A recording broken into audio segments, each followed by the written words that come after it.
नगरी हो अयोध्यासी रघुकुल सा घराना हो,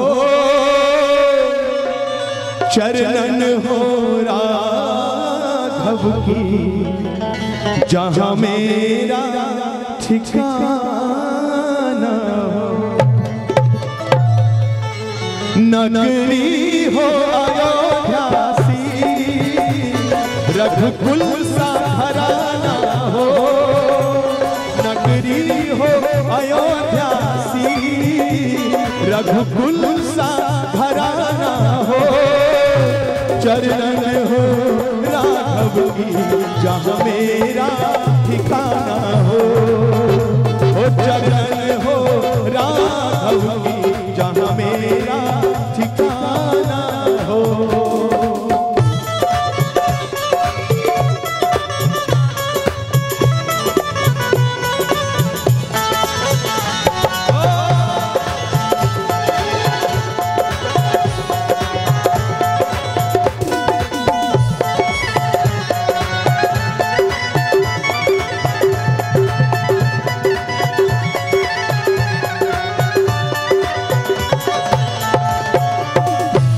हो त्याग भरत जैसा सीता सी नारी हो, हो त्याग भरत जैसा सीता सी नारी हो, लौक उसके जैसा ही संतान हमारी हो, लौक उसके जैसा ही संतान हमारी हो।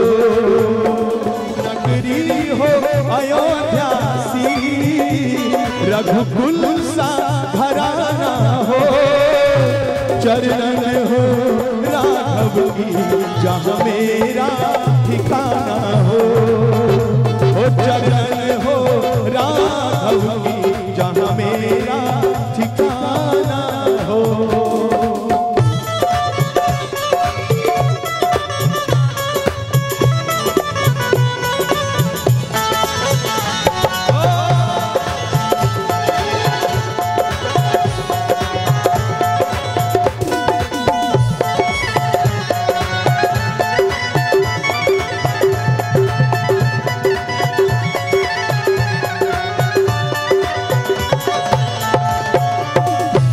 हो त्याग भरत जैसा सीता सी नारी हो, हो त्याग भरत जैसा सीता सी नारी हो, लौक उसके जैसा ही संतान हमारी हो, लौक उसके जैसा ही संतान हमारी हो।